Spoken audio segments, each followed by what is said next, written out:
416. La primera estrofa dice: me hirió el pecado, fui a Jesús, mostréle mi dolor, perdido errante vi su luz, bendíjome en su amor. El himno 416. Pecado fui a Jesús, mostréle mi dolor. Perdido errante vi su luz, bendíjome en su amor. En la cruz, lo primero vi la luz, y las manchas de mi alma yo lavé. Fue allí por la fe lo vi a Jesús, y siempre feliz con él seré. En una cruz mi Salvador su sangre derramó. Por este pobre pecador, a quien así salvó. En la cruz, lo primero vi la luz, y las manchas de mi alma yo lavé. Fue allí por la fe lo vi a Jesús, y siempre feliz con él seré. Venció la muerte, qué placer, y el Padre lo exaltó. Espero solo en su poder, morir no temo yo. En la cruz, lo primero vi la cruz, y las manchas de mi alma yo lavé. Fue allí por la fe lo vi a Jesús, y siempre feliz con él seré. Aunque se fue, conmigo está el gran Consolador. Por él entrada tengo ya al reino del Señor. En la cruz, lo primero vi la luz, y las manchas de mi alma yo lavé. Fue allí por la fe lo vi a Jesús, y siempre feliz con él seré. Vivir en Cristo trae la paz, con él habitaré. A su rostro pidió llegar, a nadie temeré. En la cruz, lo primero vi la luz, y las manchas de mi alma yo lavé. Fue allí por la fe lo vi a Jesús, y siempre feliz con él seré. Vamos a orar. Dios nuestro Padre, en el nombre del Señor Jesucristo, queremos darte las gracias por la salvación, gracias por el perdón de pecados, gracias por el don de la vida eterna, gracias porque en esta hora las puertas de este recinto permanecen abiertas para predicar el Evangelio. Queremos, oh Dios, pedirte que apliques tu palabra sobre cada pecador, que puedan venir en arrepentimiento y fe.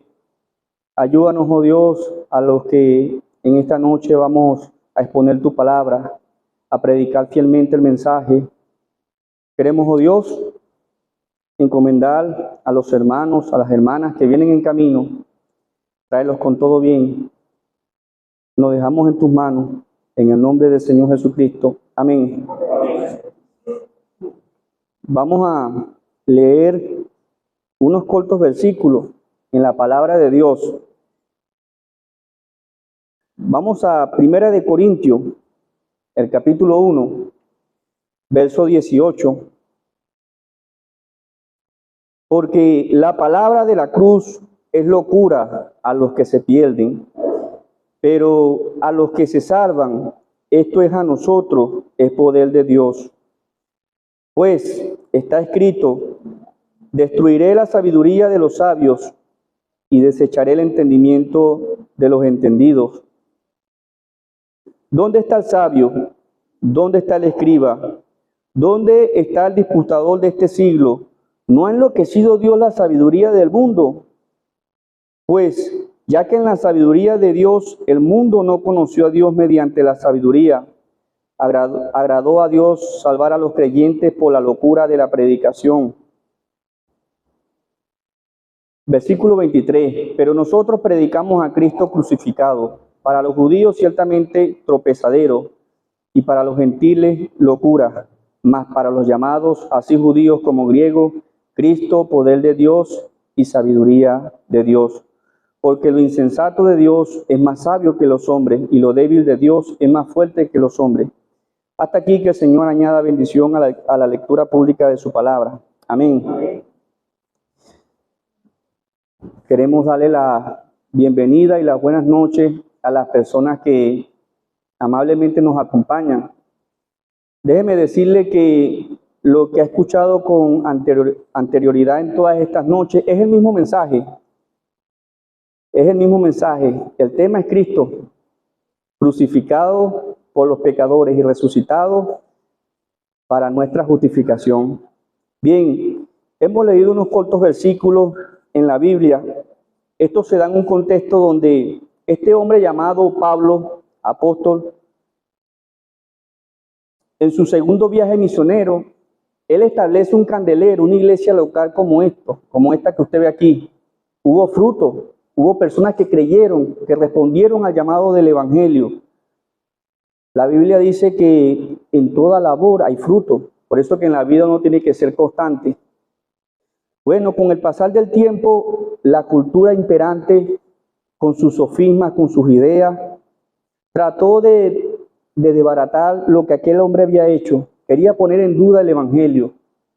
Es donde Pablo se ve motivado no solamente a escribir por los problemas que se habían suscitado dentro de esta iglesia, sino motivarlas a que mantuvieran la fe, que fueran fieles al llamado del evangelio.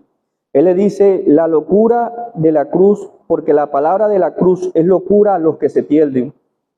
Bueno, aquellas ideas o sofismas que aquellos hermanos tuvieron, hoy en día se ven, son parecidos.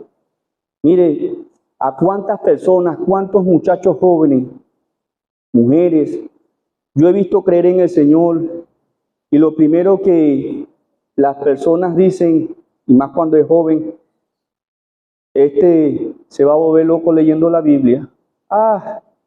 Yo recuerdo que un tío mío me decía: Amundo, hijo, usted no tiene la experiencia que yo tengo, ya le lavaron el cerebro. Lo que sí le puedo decir con pruebas en mano es que creer en el evangelio es una realidad. Uno puede estar al borde del precipicio, pero tener fiesta, porque tenemos una esperanza cierta que no nos va a poder ser arrebatada. Pablo le dice, porque la palabra de la cruz es locura a los que se pierdan. Para los judíos, era tropezadero. ¿Cómo es posible que el Mesías que ellos esperaban, que los iba a libertar de aquel yugo opresor, hubiese de morir o de ser clavado en una cruz? No tiene sentido. Para los griegos, un hombre que dice ser Dios se humanó entre los judíos, fue a la cruz y clavado por los romanos. Y allí es que se resuelve el problema de la humanidad. Eso no tiene ni pies ni cabeza. Bueno, así es para mucha gente. Hoy en día el evangelio no tiene sentido, no tiene ni pies ni cabeza. Esto que predicamos. Pero mire, hemos dicho toda esta noche, esto involucra la más alta responsabilidad de quien la escucha. La palabra de la cruz es locura a los que se pierden, pero a los que se salvan, esto es poder de Dios. Amigo, el método o el elemento que Dios utiliza para vencer la arrogancia del ser humano es la cruz, es el evangelio. Ese es el instrumento que Dios utiliza. La cruz no está allí por adorno. La cruz es el lugar donde el inocente murió por el culpable, el justo por los injustos, para llevarnos a Dios. Esa fue la idea o el esquema que Dios utiliza para vencer la obstinada razón del ser humano. Mire, yo recuerdo cuando muchacho me traían a escuchar el evangelio y yo siempre tuve la concepción, porque como vivía en una zona roja, en un barrio, yo pensaba que el evangelio era solamente para los malandros o para las prostitutas. No, amigo, pero en mi terquedad, en mi necedad, yo pensaba así. Resulta que cuando yo me comparaba, yo era peor que esas personas, porque al menos ellos se arrepintieron, se doblegaron. Amigo, el evangelio es una realidad. Mire, la santidad de Dios demandaba justicia. Y usted y yo no estábamos aptos para estar delante de la presencia de Dios. Es por eso que Dios envía a su Hijo, humanado en carne. Dios fue manifestado en carne. Mire, usted dirá, pero es que el problema de nuestro pecado pudo ser resuelto de otra manera. Aquí hay bastante petróleo en este mundo, muchos minerales, oro, plata, diamante. Mire, pero Dios había puesto las condiciones claras. Estaban claritas en la mesa. El primer Adán, nuestro primer padre, violó esas condiciones.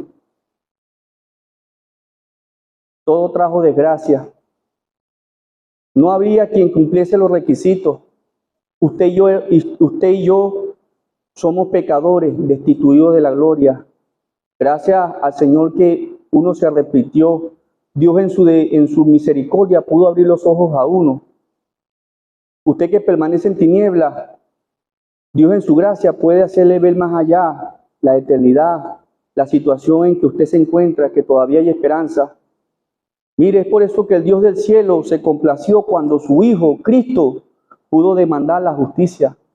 Dios quedó satisfecho cuando Cristo no solamente fue tratado como si hubiese vivido la vida suya. Es por eso que Dios le resucitó y le dio un nombre que es sobre todo nombre, y le ha dado la autoridad para que en el nombre de Él toda persona pueda recibir perdón de pecado.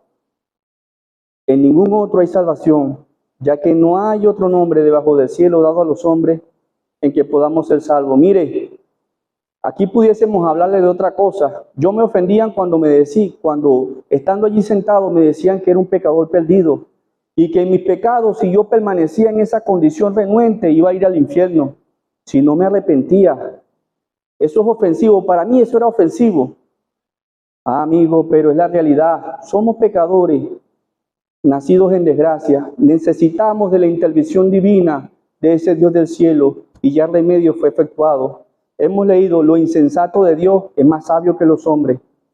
Mire, en la debilidad de Dios se muestra su poder. A veces en la miseria se muestra su gracia. Y en la desgracia del hombre se muestra su redención. Amigo, ese fue el lugar que Dios implementó para resolver la ruina del ser humano y sus pecados.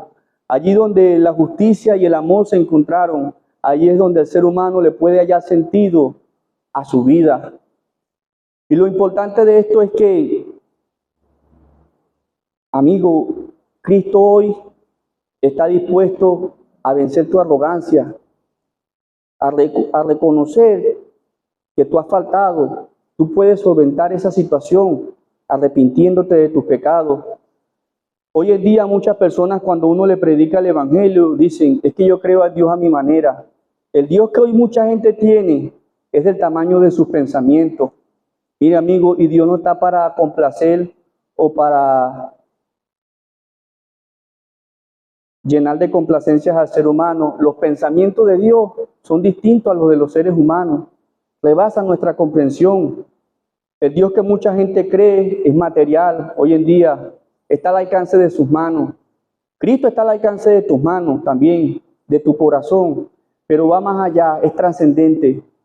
Recuerda que el Evangelio, amigo, a nosotros se nos es dado en vida. Por eso es que lo predicamos. En el cielo no lo vamos a poder predicar. Por eso que lo predicamos ahora. Y es un mandato que no podemos alterar.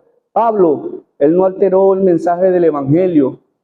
No, él no alteró el fondo ni modificó la metodología. El mensaje es el mismo. Nosotros predicamos a Jesucristo y a ese crucificado, el cual fue resucitado para nuestra justificación. Ciertamente en Adán todos morimos, pero en Cristo usted esta noche puede ser vivificado, justificado. La Biblia dice, justificado pues por la fe, tenemos paz para con Dios por medio de nuestro Señor Jesucristo. Que el Señor bendiga su palabra. Amén.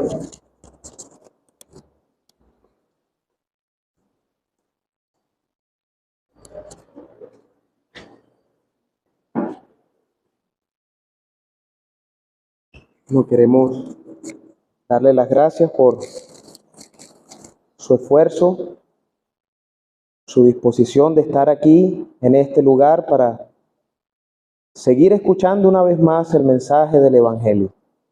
Vamos a cantar para continuar el himno 359.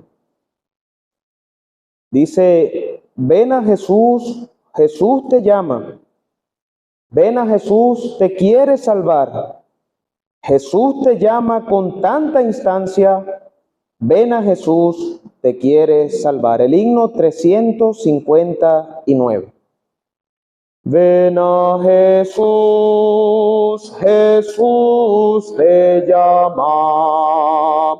Ven a Jesús, te quiere salvar. Jesús te llama con tanta instancia. Ven a Jesús, te quiere salvar. Ven a Jesús, te imploro ahora. La salvación te ofrece aquí. Ven a Jesús, tus culpas Él borra. Ven a Jesús, ven a Jesús. La justa ley condena tu vida. Te encuentras mal delante de Dios. Condenación también merecida.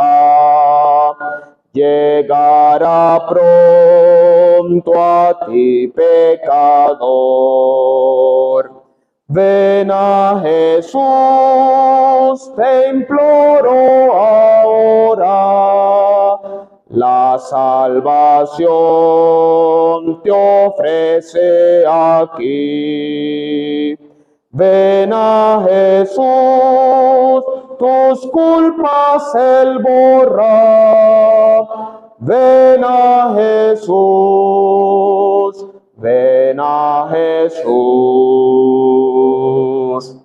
Muy pronto Dios la cuenta te pide. Pasan las horas con rapidez. Ven a Jesús, porque no decides. Perdonará tus culpas, oh ven. Ven a Jesús, te imploro ahora. La salvación te ofrece aquí. Ven a Jesús, tus culpas Él borra. Ven a Jesús, ven a Jesús. Ven a Jesús, porque Él te espera, queriendo darte vida eterna. Oh, no rechaces su buena oferta, te limpiará de todo tu mal. Ven a Jesús, te imploro ahora. La salvación te ofrece aquí. Ven a Jesús, tus culpas Él borra. Ven a Jesús, ven a Jesús.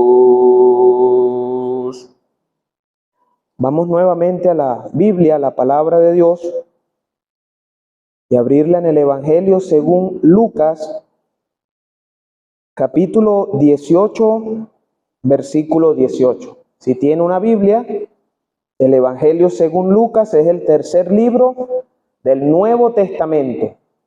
Lucas, capítulo 18, versículo 18. Dice: un hombre principal le preguntó diciendo: Maestro bueno, ¿qué haré para heredar la vida eterna? Jesús le dijo: ¿por qué me llamas bueno? Ninguno hay bueno, sino solo Dios. Los mandamientos sabes: no adulterarás, no matarás, no hurtarás, no dirás falso testimonio, honra a tu padre y a tu madre. Él dijo: todo esto lo he guardado desde mi juventud. El Evangelio según Mateo dice que él preguntó: ¿qué más me falta? Jesús, oyendo esto, le dijo: aún te falta una cosa. Vende todo lo que tienes y dalo a los pobres, y tendrás tesoro en el cielo. Y ven, sígueme.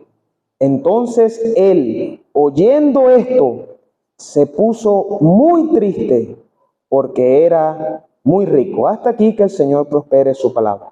Amén. Bueno, es interesante que este hombre, otro evangelio dice que era joven. Él se acerca al Señor preguntándole que qué podía hacer para heredar la vida eterna. Y hemos leído de algunas cosas que tenía este joven.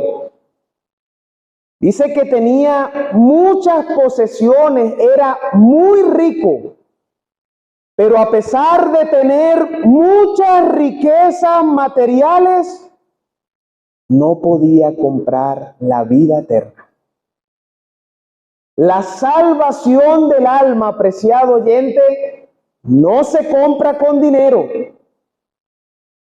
Eclesiastés dice: el dinero sirve para todo, en un aspecto material, pero para lo espiritual no sirve. Y por eso el Señor dice: la vida del hombre no consiste en los bienes que posee.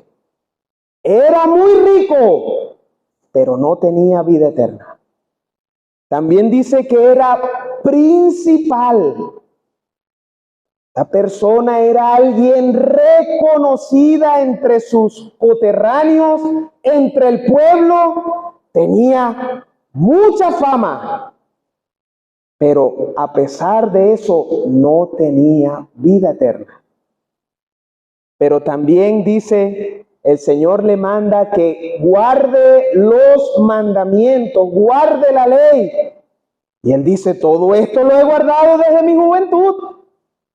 Tenía una vida moral intachable.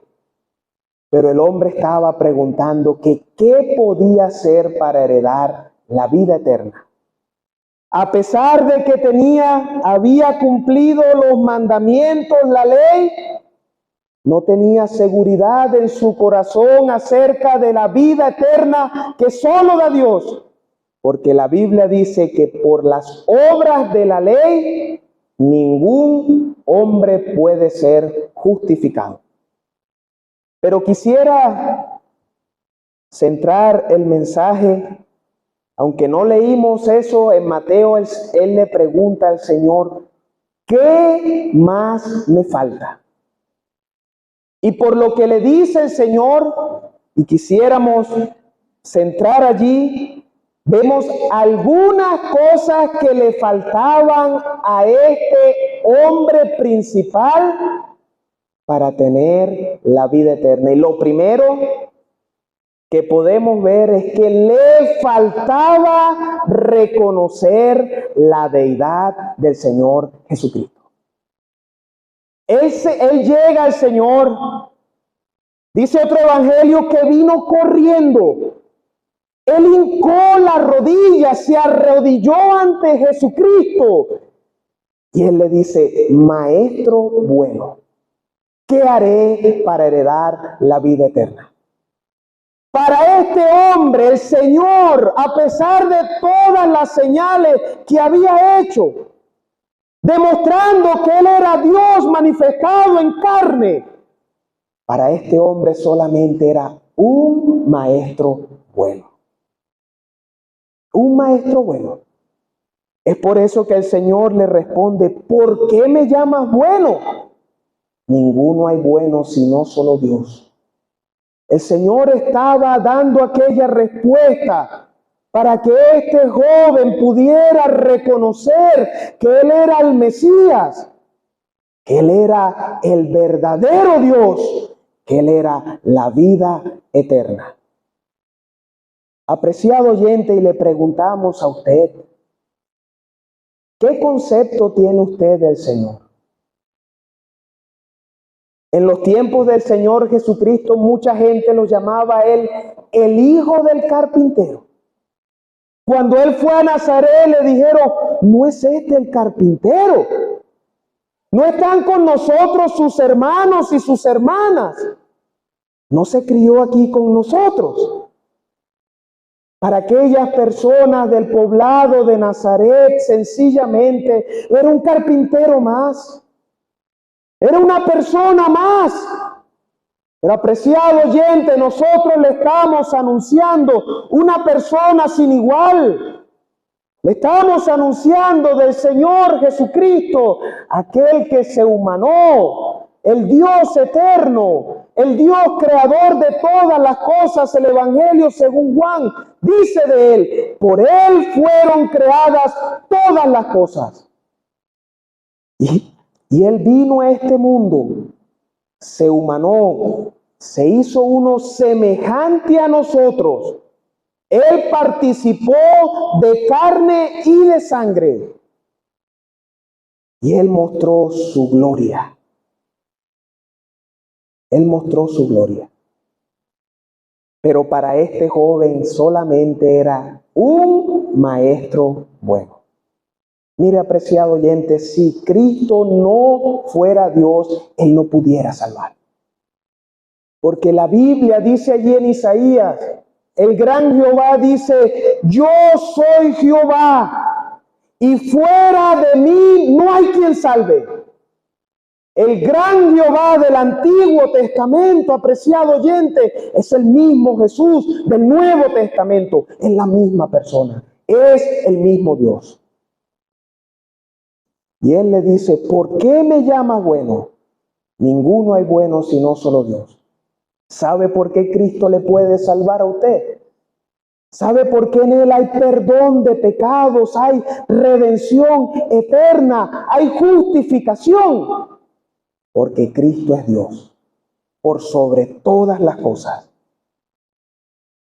A aquel hombre le faltaba reconocer esta gran verdad. Pero no solamente le faltaba reconocer la deidad del Señor Jesucristo, también le faltaba reconocer que la vida eterna es por gracia, es un regalo. ¿Sabe cómo llegó este joven? Él dijo, ¿qué haré? ¿Qué haré yo para heredar la vida eterna? Pensaba que la cuestión de tener vida eterna se lograba a través de las obras. Porque Él le dice, ¿qué haré?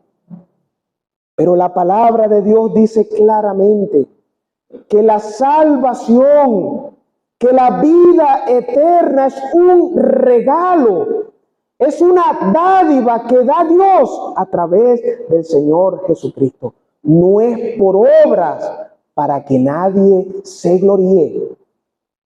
No son por obras de justicia. No, la Biblia dice que son como trapos de inmundicia. No son por obras de amor. No, la Biblia dice, no puede el árbol malo dar buenos frutos.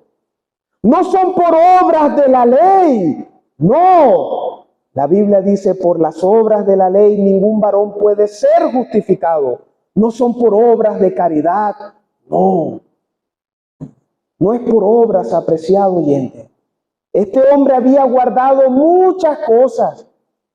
Quizás se había dedicado en guardar perfectamente la ley de Dios. Pero, apreciado oyente, la salvación no es por obra.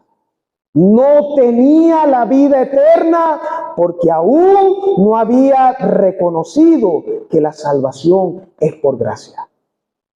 Y es por eso, apreciado oyente, que le animamos a usted. Usted puede salir de esta noche con la salvación de su alma, con el perdón de todos sus pecados, porque Dios se la está regalando. No tiene que usted tener una vida moral correcta, durar muchos años, hacer muchas penitencias, hacer muchas cosas para poder entrar al cielo. No. La puerta de la salvación, el acceso al cielo está abierto. Es por la obra que Cristo hizo allí en la cruz en el Calvario, pagando por nuestros pecados.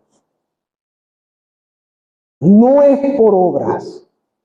Como decía un hermano en estos días, es por la obra del Señor Jesucristo que tenemos salvación. ¿Quiere usted ser salvo? ¿Quiere usted ser salva de sus pecados? Así como cuando le dan a usted un regalo, lo que tiene que hacer usted es apropiarse de ese regalo. Lo que tiene que hacer usted es sencillamente aferrarse a la gracia de Dios. Es decir, yo acepto el regalo que tú me estás ofreciendo. La mano de Dios está extendida. No deje al Dios eterno con la mano extendida. Pero una otra cosa que le faltaba a este hombre era de desprenderse de aquello que le ataba. El Señor le dice, aún te falta una cosa. Vende todo lo que tienes y dalo a los pobres. Y tendrás tesoro en el cielo. Y ven, sígueme. Y dice la palabra de Dios que él se puso muy triste porque tenía muchas posesiones. El Señor trató con muchos ricos en su ministerio. Y bíblicamente solamente a este rico Dios le mandó a desprenderse de sus riquezas. ¿Por qué? ¿Por qué no a José de Arimatea? ¿Por qué no a Zaqueo? Le dijo, Zaqueo, mira, Yo quiero posar en tu casa, pero primero tienes que soltar todas tus riquezas. ¿Por qué Dios salvó a Abraham, que dice la palabra de Dios que era riquísimo? ¿Por qué Job está en el cielo si era una persona que tenía muchas posesiones? ¿Sabe cuál es la diferencia? Que este hombre tenía puesta toda su confianza en las riquezas pasajeras de esta vida. Aquellos hombres no tenían confianza en lo que tenían. Habían puesto su confianza en el Dios verdadero. Pero este hombre estaba aferrado, agarrado a sus riquezas y no quería soltarlas.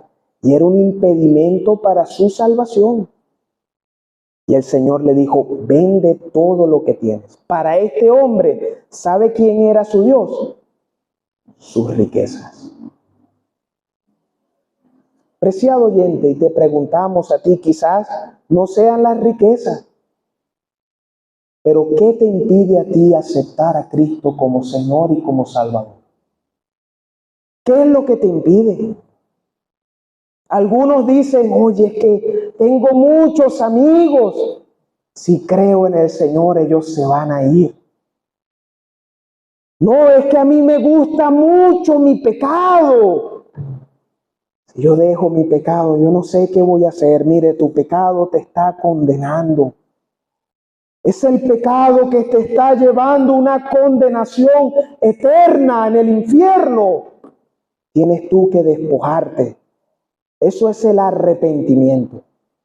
Es despojarse, es cambiar de mente, es cambiar de camino. Llevas en el camino ancho, un camino que quizás te parece derecho, pero su fin es camino de muerte. Y un arrepentimiento es sencillamente cambiar de dirección, despojarse del pecado. El Señor dijo, todo aquel que quiera salvar su vida en este mundo la perderá eternamente. Pero todo aquel que pierda su vida en este mundo la salvará eternamente. Va a tener vida eterna. Preciado oyente, es necesario que usted se arrepienta. Es necesario que usted tome la decisión de despojarse de su pecado, de decirle no al pecado, como muchas veces cantamos, dejo el mundo y sigo a Cristo, porque este mundo pasará, mas su amor, amor divino, por los siglos durará. A aquel hombre le faltaba dejar sus riquezas, despojarse de sus riquezas, porque le impedían venir al Señor. Ojalá usted en esta noche tome la decisión de creer en el Señor de todo corazón. Es una decisión de valentía. Por eso la Biblia dice que los cobardes e incrédulos no entrarán en el reino de los cielos, y que el reino de los cielos sufre violencia y solamente los valientes lo arrebatan. Usted necesita tomar esa decisión por Cristo en esta noche y el Señor le va a salvar de todos sus pecados. Él hizo una obra. Él murió en la cruz en el Calvario. Él fue sepultado, pero resucitó de entre los muertos y Él puede salvarle a usted de todos sus pecados. Que así sea. Que crea en el Señor en esta noche y que Él prospere su santa palabra. Amén.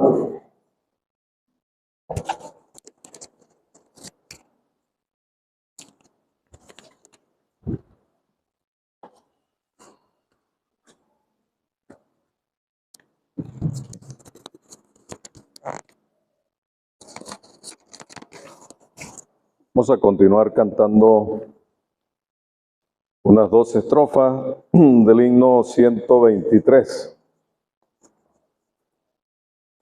Dice, tú dejaste tu trono y corona por mí, al venir a Belén a nacer, mas a ti no fue dado el entrar al mesón y en pesebre te hicieron yacer. Este es uno de esos himnos cuya letra se dirige directamente al Señor Jesucristo. Él está entre los creyentes cuando nos reunimos. Él dijo, Donde están 2 o 3 congregados en mi nombre, allí estoy yo en medio de ellos. Y cantamos este himno entonces que va directamente dirigido a su persona, en segunda persona. Tú dejaste tu trono y corona por mí. 123, la primera y la segunda estrofa. Tú dejaste tu trono y corona por mí al venir a Belén a nacer. Mas a ti no fue dado el entrar al mesón y en pesebre te hicieron yacer. Ven a mi corazón, oh Cristo, pues en él hay lugar para ti. Ven a mi corazón, oh Cristo, ven, pues en él hay lugar para ti. Tú viniste, Señor, con tu gran bendición para dar libertad y salud. Mas con odio y desprecio te hicieron morir, aunque vieron tu amor y virtud. Ven a mi corazón, oh Cristo, pues en él hay lugar para ti. Ven a mi corazón, oh Cristo, ven, pues en él hay lugar para ti. Vamos a abrir la Biblia entonces nuevamente en el Evangelio de Juan. Capítulo 4. Esa es una historia larga, tiene 42 versículos, pero vamos a entresacar algunos para sustentar el mensaje central. Evangelio de Juan, capítulo 4. Primeramente vamos a ir al versículo 6. La parte B del versículo dice: Jesús, cansado del camino, se sentó así junto al pozo. Era como la hora sexta, como las 12 del día. Era como la hora sexta. Vino una mujer de Samaria a sacar agua y Jesús le dijo: dame de beber. Pues sus discípulos habían ido a la ciudad a comprar de comer. La mujer samaritana le dijo: ¿cómo tú, siendo judío, me pides a mí de beber, que soy mujer samaritana? Porque judíos y samaritanos no se tratan entre sí. Respondió Jesús y le dijo: si conocieras el don de Dios y quién es el que te dice dame de beber, tú le pedirías y él te daría agua viva. Versículo 13. Cualquiera que bebiere de esta agua volverá a tener sed, el agua que está allí en el pozo. Cualquiera que bebiere de esta agua volverá a tener sed, mas el que bebiere del agua que yo le daré no tendrá sed jamás, sino que el agua que yo le daré será en él una fuente de agua que salte para vida eterna. Otras versiones dicen: una fuente de agua de la que brota vida eterna. Versículo 15. La mujer le dijo: Señor, dame esa agua para que no tenga yo sed, ni venga aquí a sacarla. Vamos a ir ahora al libro de Apocalipsis, en el capítulo 3.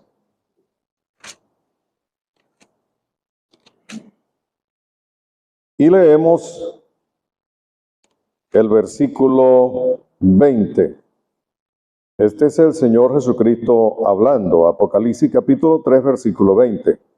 He aquí yo estoy a la puerta y llamo. Si alguno oye mi voz y abre la puerta, entraré a él y cenaré con él y él conmigo. Si alguno oye mi voz y abre la puerta, entraré a él y cenaré con él y él conmigo. Hemos estado hablando en las 2 últimas noches primeramente hablamos de una cruz que está vacía. Porque el Señor Jesucristo, aun cuando estuvo colgando de esa cruz, ya no está allí. Por lo tanto, la cruz está vacía. Ya Él no está allí. Ya la obra de la redención, ya la obra de la expiación fue hecha y él fue bajado de la cruz por José de Arimatea y fue sepultado, habiendo así consumado la redención del ser humano, de aquel que pone su confianza en él y le recibe como su Salvador personal. Sus pecados son perdonados, él recibe la vida eterna y es redimido del poder del pecado. Es sacado del mercado de los esclavos, donde Satanás le tiene cautivo, y es trasladado al reino del Hijo de Dios. De modo que la cruz ya no está ocupada por el Cristo crucificado. Aun cuando nosotros predicamos a Cristo y a este crucificado, como dijo el apóstol Pablo, porque de allí depende la salvación y la redención, Él ya no está allí. De modo que la cruz está vacía. Él fue descolgado de la cruz y fue puesto en un sepulcro. En un sepulcro nuevo. José de Arimatea tenía aquel sepulcro, era un hombre rico, era un hombre que también esperaba el reino de Dios, y él en ese sepulcro decidió colocar el cuerpo del Hijo de Dios una vez que él murió. Un sepulcro nuevo. Allí no se podía decir que porque los huesos de Elías o de Eliseo habían estado allí o estaban allí cuando el cuerpo de Cristo los tocó, resucitó, volvió a vivir. No, eso no se podía decir de aquel sepulcro nuevo. Allí el Hijo de Dios iba a reposar conforme a la Escritura durante 3 días, 3 noches, 72 horas para después levantarse de entre los muertos. Él había dicho: nadie me quita la vida. Yo tengo poder para ponerla y tengo poder para volverla a tomar. Y así ocurrió. El Señor Jesucristo, cuando supo que todo estaba consumado, que la obra de redención había sido completada, que ya Él había pagado por nuestros pecados, Él exclamó en la cruz en alta, clara e inteligible voz: consumado es. Y dice la Escritura que habiendo inclinado la cabeza, entregó el Espíritu. Todo fue hecho por Él. La obra de la redención Él la completó. Él inclinó la cabeza. Habitualmente cuando alguien muere, y muchas veces si muere en desesperación por sentirse perdido, muere gesticulando en forma desesperada, y finalmente cuando el espíritu sale de él y todo se paraliza, pues la cabeza va a caer rendida. Pero en este caso, amigos, es notable lo que nos dice la Escritura. El Señor Jesucristo inclinó la cabeza y entregó entonces el Espíritu. Y Él dijo: Padre, en tus manos encomiendo mi espíritu. Y habiendo inclinado la cabeza, entonces expiró. Todo fue voluntario.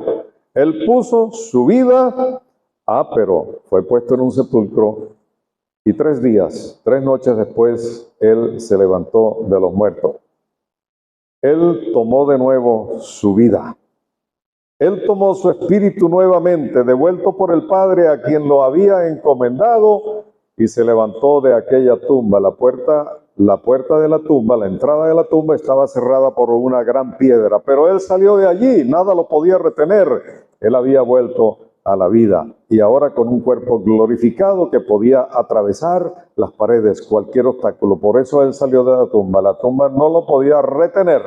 La muerte no lo podía retener, era imposible que fuese retenido por ella, y ni siquiera vio corrupción. Todo eso estaba profetizado en la Escritura. No permitirás que tu santo vea corrupción.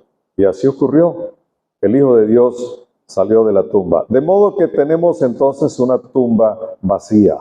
Anoche escuchamos que hubo un gran terremoto porque un ángel descendió del cielo, removió la piedra del sepulcro y se sentó sobre ella, a esperar que aquellas mujeres vinieran de visita a ver el sepulcro. Y cuando ellas llegaron, Él les preguntó: ¿por qué buscáis entre los muertos al que vive? No está aquí, ha resucitado. El Señor Jesucristo ya no estaba en el sepulcro. Y aquel ángel estaba dando aquella noticia a aquellas mujeres, aquella noticia tan gloriosa, porque ellas pensaban que todo había terminado, Los discípulos del Señor pensaban que todo había terminado de aquella manera tan trágica porque su líder, su maestro, aquel, el Mesías, a quien ellos ponían toda su confianza para liberar al pueblo de Israel del imperio romano, había muerto y se había acabado toda esperanza. Ellos todavía no creían en las palabras de Cristo de que Él había de resucitar. Pero el Señor resucitó y el ángel le da la noticia a las mujeres. Las mujeres avisan a los discípulos. Algunos discípulos vienen corriendo al sepulcro y se dan cuenta de lo que ha ocurrido y dice la Escritura que entonces creyeron en las palabras que Cristo les había dicho con antelación. Se dieron cuenta de que el Señor les había profetizado su resurrección y así había ocurrido y Él se había levantado entre los muertos y había salido. Durante todo aquel día Él se estuvo apareciendo a los discípulos y durante 40 días adicionales a más de 500 hermanos se apareció dándoles testimonio fehaciente de su resurrección corporal, comiendo y bebiendo delante de ellos e invitándolo a palpar sus heridas, su costado herido, para que vieran que un espíritu no tiene carne ni hueso como él tenía. Finalmente ascendió a los cielos. De modo que tenemos una cruz vacía y tenemos una tumba vacía. El Señor no está ni en la cruz y tampoco está en la tumba. Él resucitó entre los muertos. Pero aquí tenemos, amigos, la historia de una mujer que se encuentra con el Señor en el pozo de Jacob. Ella viene a buscar agua a las 12 del día aproximadamente y el Señor la interpela y se dirige a ella pidiéndole agua para beber. Había una rivalidad entre samaritanos y judíos, no se trataban entre sí, por eso la mujer le responde como lo hace. Pero el Señor le replica, si conocieras el don de Dios, ¿y quién es el que te dice, dame de beber? Tú le pedirías y Él te daría agua viva. Naturalmente, esta expresión llama la atención de la mujer. Un hombre que le dirige la palabra a pesar de la rivalidad racial y un hombre que le está haciendo ver que ella no sabe con quién está hablando y le está diciendo, si le pidieras te daría agua viva. El Señor le explica, cualquiera que bebiere de esta agua de la que está en el pozo que la mujer viene a buscar, por supuesto volverá a tener sed. A lo mejor al caer la tarde tiene que venir a buscar nuevamente el agua, o al día siguiente tiene que buscar nuevamente agua para llevar a su hogar, para satisfacer la sed material. Pero el Señor le dice, el que bebiere del agua que yo le daré, no tendrá sed jamás, sino que el agua que yo le daré será en él una fuente de agua de la que brota vida eterna. La mujer pone enorme interés en el asunto. El Cristo no le está hablando de una agua material que está allí en el pozo, 2 átomos de hidrógeno y 1 de oxígeno, líquida, transparente, inodora, incolora, insípida. No, Señor, no le está hablando de eso. Le está hablando de algo que tiene que ver con la vida eterna. Le está hablando de algo que es espiritual. Y el Señor le habla a esta mujer en este sentido. Esta mujer siente una necesidad por dentro que todavía no sabe dilucidar si es una necesidad física o si es una necesidad espiritual.